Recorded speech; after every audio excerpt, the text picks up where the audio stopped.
So there were more things that you were reaching for.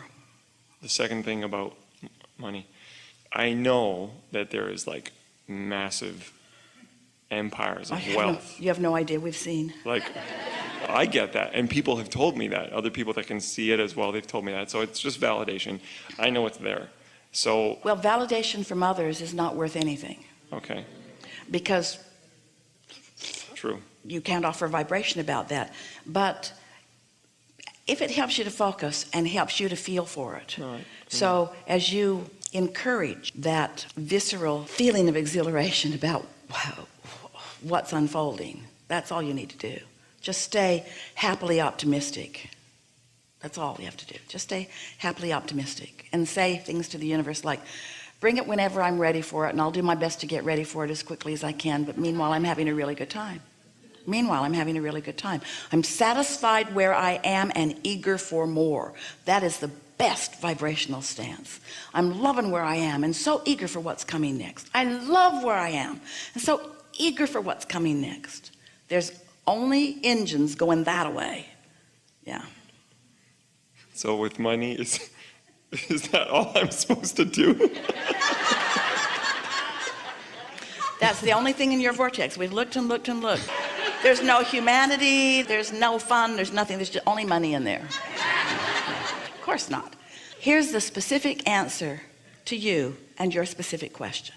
If we can convince you, we'd like all of you to feel this with us. If we can convince you that being in this body and focused on something that is interesting and therefore accomplishing clarity, that's as good as it gets. And it doesn't matter what the subject of your attention is. Focus and find clarity, and then experience the evolution of whatever it is you're focused upon. So in the beginning, often it is money, because in your human mind, and we get why, money feels like the key to so many things for you. It provides easier access and easier freedom. It's certainly not the answer to most of what's in your vortex or in your heart, but it is a wonderful facilitator. Certainly not the only thing there, but it's a nice thing to be there. You equate financial remuneration with freedom, and freedom is essential to you allowing for yourself all of the wonderful things that you're wanting. And then once money starts flowing, Esther caught a little piece of a television program last night where the Bill Gates and Melinda Gates Foundation was doing all of this wonderful work all around the world, but the money was important to the work that they are doing. And so once the money began flowing, then their attention could begin turning to other avenues that they were wanting. If the money hadn't been there, then the other ideas could not have flowed behind them. Sort of like that. Mm-hmm. So I should just let my freedom flow and my vortex flow, and the money will flow. Yes, yes, yes. And we would add to that, let your interests flow. Because if something feels compelling and interesting to you, you can be certain that there's enough in your vortex that has been coming together, and enough cooperative components have been gathered, that there is something surprising and delighting that is unfolding for you. Don't try to get too specific about what it is. You see, often people say, well, I want more money and I'm going to do it in this way and this way. And so it's not only what I want, but you try to figure out how it's going to come, when it's going to come, where it's going to come from, who's going to be part of it. And when you ask all those questions to which you don't have answers, you pile all these engines going the other way on your train. Where if you just talk about what you want and why you want it, now you're open-ended going that way. You're not bringing any undue resistance to your equation, and then the ideas unfold along the way, because it is certain that all that you intended as you came into this physical body is in your vortex, and all that you've picked up along your physical trail is in there, and your inner being knows everything about who you are and what you want, and knows the path that will bring you the most success. And do you know what your inner being terms success? Your happiness, your day-to-day, moment-to-moment happiness. Most people say, my success is about money and influence and power. Well, we're talking about influence and power and money Also, we're talking about connection to source energy, where the energy that creates worlds is flowing through you. But success is about the way you feel. Success is about you closing that gap between you and you. It's like we were teasing yesterday. If you want to toast some bread and you stubbornly refuse to plug the toaster in, you can go through all the other motions, all the successful motions. You're looking right there on the instructions, and you get the bread out, and you carefully take the slices out, and you wrap the bread back up so it doesn't get stale, and you put it in the toaster, and you push down the buttons, and then you wait for quite a long while, but you haven't plugged the toaster in, and you're not going to get toast. So what you really want is alignment. And alignment will always bring you joy and satisfaction and clarity, and those are the keys to success, and everything else follows that. Everything else follows that. Thank you. That's very clear. Thank you so much. Thank you. Enough? Thank you. Really good.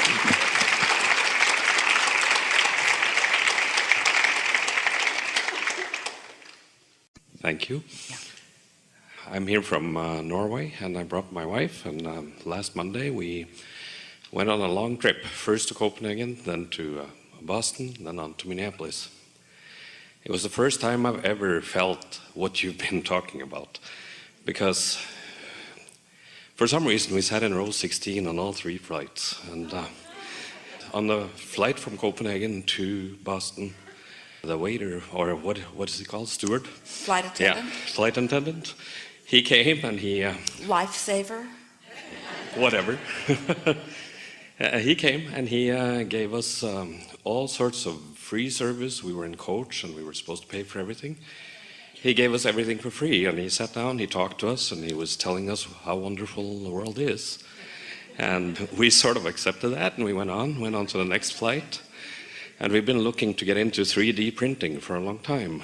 And we sat on the next flight and didn't talk to anyone, slept the whole way. And at the end, I woke up and my contact lenses were stuck. I had to get them out of my eyes, and I lost one of them. And the person next to me was starting to look for it with me. Couldn't find it. And the more we looked, the more we talked. And he said, you know, I'm an investor in 3D printing. And the reason I'm bringing this up is that for me, that was this story is so good because it's contrast. It tells me that it is good because it usually doesn't happen. Are you saying that sometimes something that appears contrasting in nature, like losing a contact lens, is actually the path of least resistance to something you're looking for? Yes.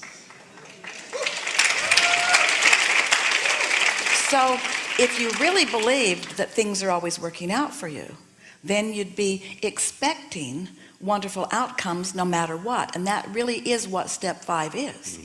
Benefiting from contrast. Yeah. Yeah. At the same time, I think that in our everyday lives, the manifestations and experiences may be just the opposite. And then I'm probably way out of the vortex or something. I don't know. Well, we can understand why you might think that, because we'll give you a very literal sense of what was going on there. So focus back on the train analogy and acknowledge that for whatever reason, you had more engines lined up taking you toward what you wanted than engines working in opposition.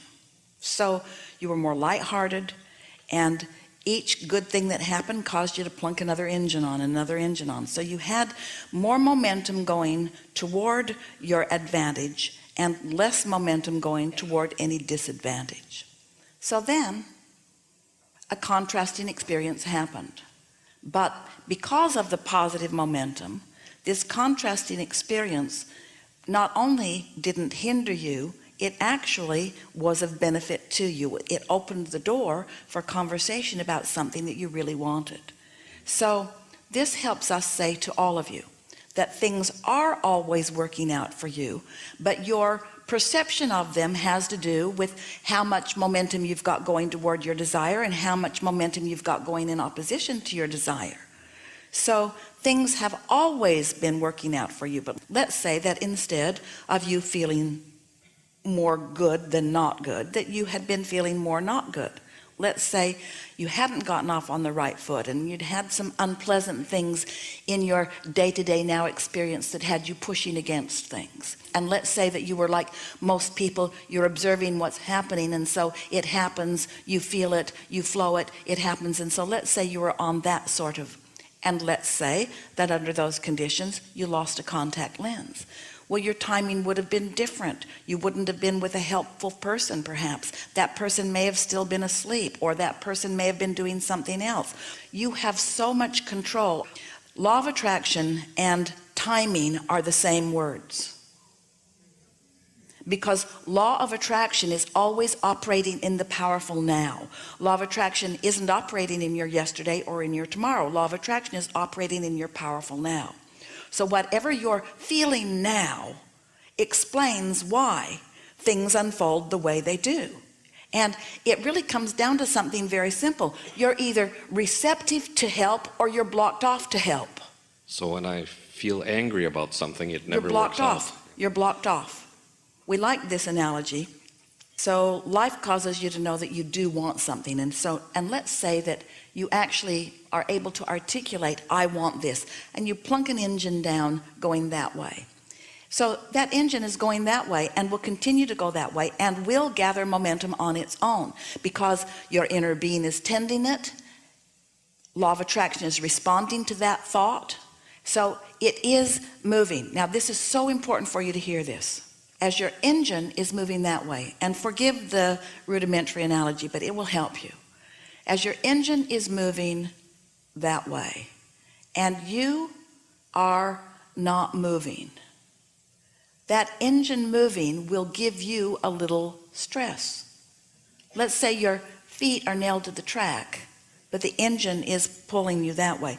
You will feel stress. Now, not as much stress as if you had an engine going that way, but not moving in the direction of your momentum does feel uncomfortable.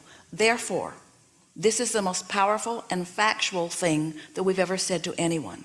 The existence of your desire will automatically produce stress within you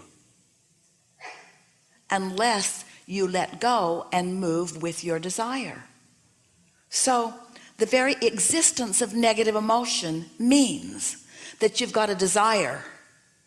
The very existence of negative emotion means your source, your inner being, is calling you. In other words, the existence of negative emotion means that help is on the way. And so don't be angry at yourself about your anger.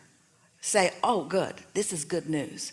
This means I'm pulling against something. And what is it that I'm pulling against? My momentum, my success, my inner being, and what my inner being knows. And then tack onto this knowledge a few personal experiences where you witness with your own eyes things working out for you, and then little by little you become more of a cooperative component to your own allowance of things. And once you get rolling, once those things start stacking up, once this conversation leads to this conversation. Esther was playing with a friend a few weeks ago. They were working on a project together that was more about what he was doing than what she was doing, but she was helping him with this project, and they were high-fiving each other every 5 minutes. Because the thoughts that they were thinking and the fun that they were having just led to event after event after event after event that was just jaw-dropping. Nothing extraordinary in the sense that you couldn't understand how it happened. It was the consistent, constant sequence of it that left them breathless. And they said to one another many, many times, no one can ever explain that the universe isn't on our side and that things aren't working out for us. The evidence is too profound. Well, hearing it about someone else, hearing that a jet came and delivered one woman to the Chicago event is well and good and maybe even humorous, but when it happens to you, it's meaningful. Finding a $9,000 diamond in the bushes, if it happens to somebody else, oh, it's a coincidence, or maybe she was doing something different than I'm doing, or maybe she's just lucky, and maybe Abraham's just making a big deal out of what luck really is.